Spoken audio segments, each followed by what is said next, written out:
Assalamualaikum warahmatullahi wabarakatuh. Pernahkah kalian mendengar tentang Yajuj dan Majuj, dua bangsa yang disebut dalam Al-Quran dan hadis, yang akan muncul di akhir zaman?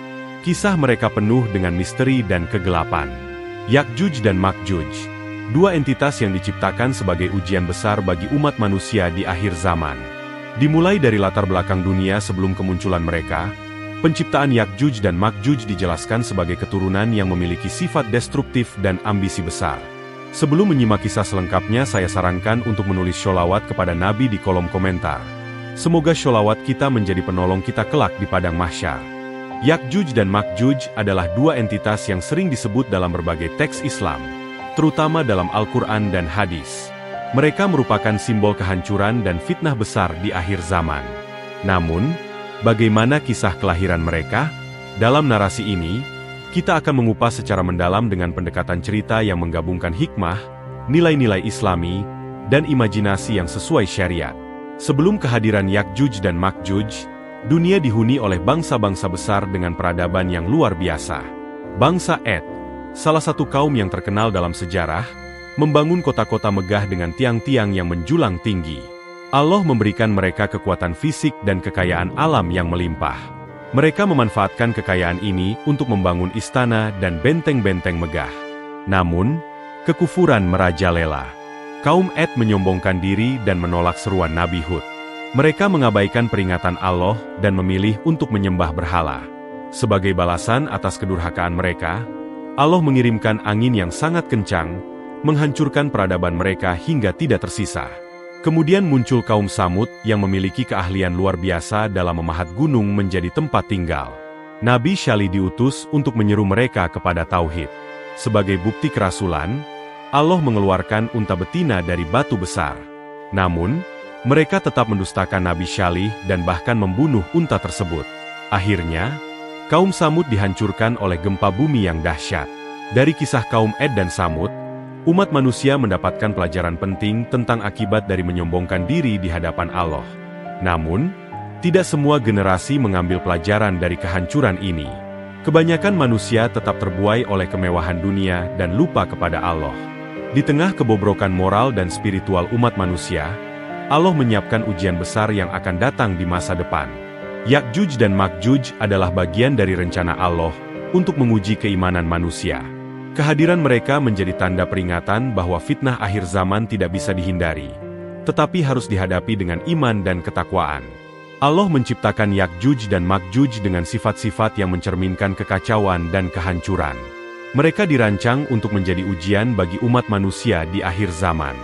Namun, Allah juga memberikan tanda-tanda dan peringatan kepada manusia melalui para nabi, agar mereka mempersiapkan diri dengan amal saleh dan ketaatan. Di masa itu, kehidupan manusia masih dipenuhi dengan berbagai kemewahan duniawi. Bangsa-bangsa besar berlomba-lomba menunjukkan kekuatan mereka melalui perang dan pembangunan. Namun, di balik semua itu, terdapat ancaman yang belum disadari oleh umat manusia. Yajuj dan Majuj, meskipun belum muncul secara nyata, telah menjadi bagian dari rencana Allah yang agung. Dengan latar belakang inilah, kisah Yajuj dan Majuj dimulai. Mereka adalah simbol ujian besar bagi umat manusia, yang akan datang sebagai peringatan bahwa kehidupan dunia ini hanyalah sementara. Tugas manusia adalah mempersiapkan diri menghadapi ujian tersebut dengan iman dan ketakwaan kepada Allah. Setelah banjir besar pada masa Nabi Nuh AS, umat manusia memulai kembali peradaban mereka. Nabi Nuh memiliki 3 anak yang menjadi nenek moyang bangsa-bangsa di dunia: Sem, Ham, dan Yafits. Dari keturunan Yafits, muncul garis keturunan yang aneh dan penuh misteri, yang kelak dikenal sebagai Yajuj dan Majuj. Keturunan Yafits menyebar ke wilayah-wilayah yang terpencil, hidup di lembah-lembah yang terisolasi di balik pegunungan tinggi. Allah Subhanahu wa Ta'ala memberikan kehidupan yang berbeda bagi kelompok ini. Tubuh mereka berukuran kecil, tetapi mereka memiliki kekuatan fisik yang luar biasa. Mata mereka tajam dan pandangan mereka penuh dengan keserakahan. Mereka tidak puas dengan apa yang mereka miliki dan selalu menginginkan lebih. Yajuj dan Majuj memiliki sifat-sifat bawaan yang mencerminkan fitnah dan kehancuran. Mereka memiliki kecenderungan untuk menghancurkan dan merusak apa saja yang mereka temui. Dalam kehidupan mereka yang tersembunyi di balik pegunungan, Mereka hidup dengan saling bersaing dan bertarung satu sama lain untuk mendapatkan kekuasaan. Riwayat menyebutkan bahwa Yakjuj dan Makjuj diciptakan oleh Allah Subhanahu wa Ta'ala sebagai ujian besar bagi umat manusia. Kehadiran mereka adalah bagian dari takdir ilahi, yang menjadi pengingat bagi manusia bahwa dunia ini penuh dengan cobaan dan fitnah. Allah memberikan mereka kemampuan untuk berkembang biak dengan sangat cepat, sehingga jumlah mereka menjadi sangat banyak dan sulit dibayangkan. Namun, Yakjuj dan Makjuj tidak mengetahui bahwa mereka menjadi bagian dari rencana Allah yang lebih besar. Mereka hidup di lembah yang terisolasi, tetapi memiliki hasrat yang besar untuk keluar dan menguasai dunia. Setiap hari, mereka menggali dinding pegunungan yang mengurung mereka, berusaha mencari jalan keluar. Tetapi Allah menahan mereka hingga waktu yang telah ditentukan. Meskipun mereka belum pernah terlihat oleh manusia pada umumnya, beberapa penduduk di sekitar pegunungan tempat mereka tinggal mulai merasa terancam. Serangan-serangan kecil mulai terjadi, menunjukkan sifat destruktif Yakjuj dan Makjuj. Penduduk yang ketakutan mulai mencari perlindungan dan memohon pertolongan kepada Allah. Para nabi yang diutus oleh Allah sejak zaman Nabi Nuh, As, telah memperingatkan umat manusia tentang fitnah besar ini. Mereka mengingatkan umatnya untuk selalu meningkatkan keimanan dan ketakwaan kepada Allah sebagai benteng dari fitnah yang akan datang. Penciptaan Yakjuj dan Makjuj menjadi pengingat bahwa manusia tidak boleh sombong atau merasa aman dari ujian Allah. Dalam konteks akhir zaman, Yakjuj dan Makjuj adalah simbol kehancuran yang akan terjadi jika manusia meninggalkan nilai-nilai agama dan keimanan. Kehadiran mereka adalah bagian dari takdir yang harus dihadapi oleh umat manusia, sebagai tanda kekuasaan Allah dan pengingat bahwa segala sesuatu ada dalam genggamannya. Ratusan tahun setelah kelahiran Yakjuj dan Makjuj, mereka mulai menimbulkan ancaman nyata bagi umat manusia. Penduduk di wilayah sekitar lembah tempat mereka tinggal mulai sering diserang. Serangan-serangan itu tidak hanya merusak, tetapi juga membawa ketakutan yang luar biasa. Yakjuj dan Makjuj menunjukkan sifat destruktif mereka dengan menghancurkan hasil panen, membakar tempat tinggal, dan memusnahkan ternak. Penduduk yang menderita akhirnya memutuskan untuk mencari pertolongan. Mereka menghadap Zulkarnain, seorang raja yang dikenal bijaksana, adil, dan diberi kekuasaan besar oleh Allah Subhanahu wa Ta'ala. Zulkarnain adalah sosok yang dikisahkan dalam Al-Quran memiliki kekuatan untuk menjelajahi ujung-ujung dunia. Ketika penduduk tersebut meminta perlindungan, Zulkarnain menyadari bahwa ancaman Yakjuj dan Makjuj bukanlah persoalan kecil. Dengan izin Allah, ia memutuskan untuk membantu mereka. Penduduk menawarkan imbalan harta kepada Zulkarnain agar dia mau membantu mereka. Namun, Zulkarnain menolak tawaran tersebut. Ia berkata, "Apa yang diberikan oleh Rabbku jauh lebih baik. Maka tolonglah aku dengan kekuatanmu, agar aku dapat membuatkan dinding antara kalian dan mereka." Quran Surat Al-Kahfi 95. Zulkarnain kemudian mengumpulkan bahan-bahan yang diperlukan untuk membangun tembok penghalang. Dengan bantuan penduduk, ia memerintahkan pengumpulan lempengan-lempengan besi besar. Lempengan tersebut ditumpuk hingga membentuk struktur tembok yang kuat. Setelah itu, Zulkarnain menuangkan cairan tembaga panas di atas besi-besi tersebut, sehingga tembok tersebut menjadi sangat kokoh dan tidak dapat ditembus. Tembok itu dibangun di sebuah celah besar antara dua gunung, yang menjadi jalan keluar utama bagi Yakjuj dan Makjuj. Setelah tembok selesai, Zulkarnain berkata, "Ini adalah rahmat dari Rabbku. Namun, apabila janji Rabbku tiba, maka tembok ini akan runtuh, dan mereka akan keluar menguasai bumi." Quran Surat Al-Kahfi 98. Yakjuj dan Makjuj terus mencoba keluar dari balik tembok itu. Setiap hari mereka menggali, berusaha membuat lubang untuk meloloskan diri. Namun, setiap kali mereka hampir berhasil, Allah membuat tembok itu kembali utuh. Hal ini terus berlangsung selama ribuan tahun. Ketidakmampuan mereka menembus tembok menunjukkan bahwa segala sesuatu berada dalam kendali Allah. Tembok Zulkarnain menjadi simbol perlindungan Allah bagi umat manusia.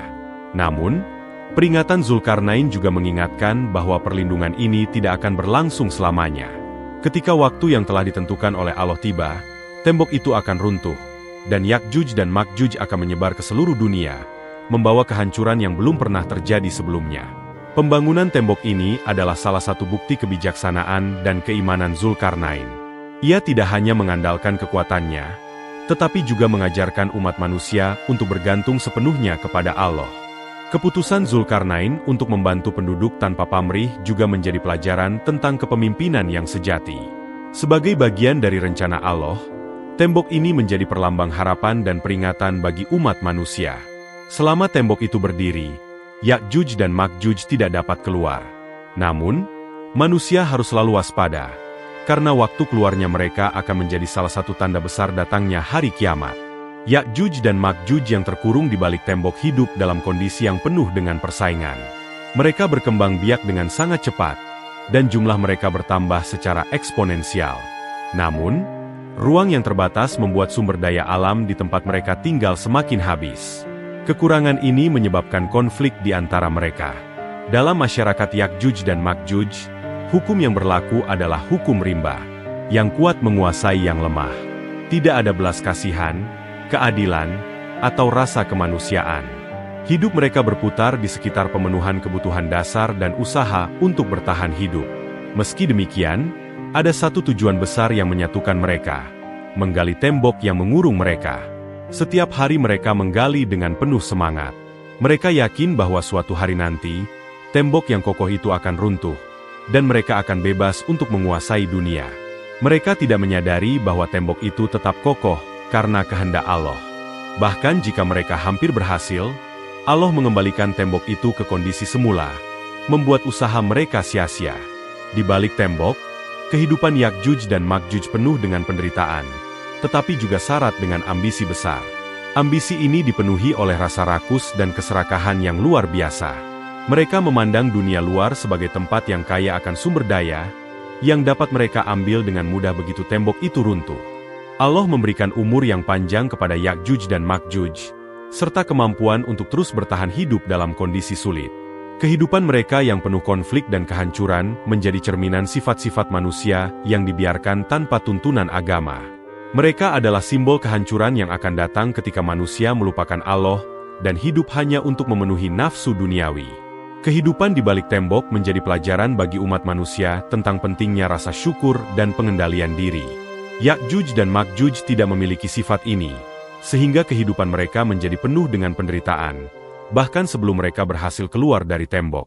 Dalam hadis-hadis Rasulullah Shallallahu Alaihi Wasallam, disebutkan bahwa keluarnya Ya'juj dan Ma'juj adalah salah satu tanda besar kiamat.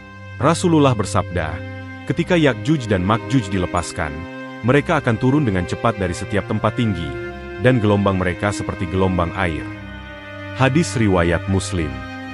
Ketika waktu yang telah ditentukan Allah tiba, tembok Zulkarnain akan runtuh.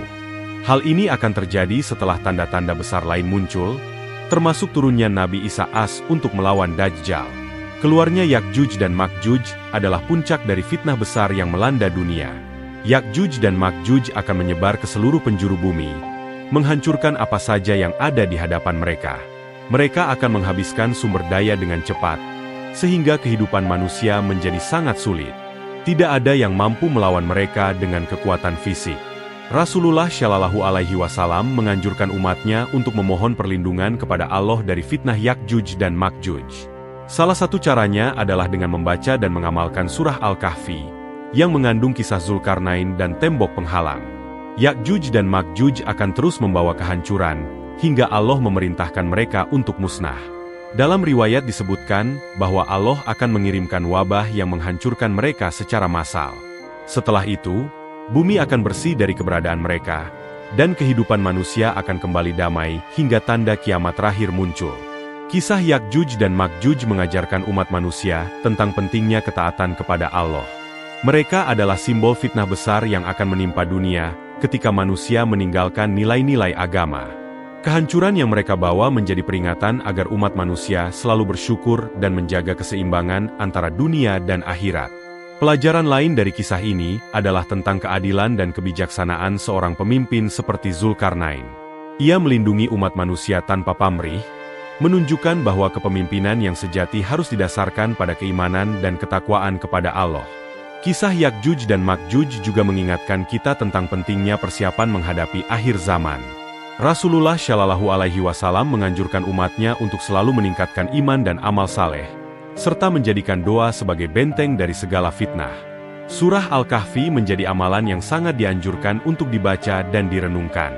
Akhirnya, kisah ini mengajarkan bahwa segala sesuatu ada dalam genggaman Allah. Tidak ada yang bisa terjadi tanpa izinnya. Oleh karena itu, manusia harus selalu bergantung kepada Allah dalam segala situasi, baik di dunia ini maupun di akhirat. Semoga kisah ini menjadi pengingat bagi kita semua untuk selalu berjalan di jalan yang diridhoinya.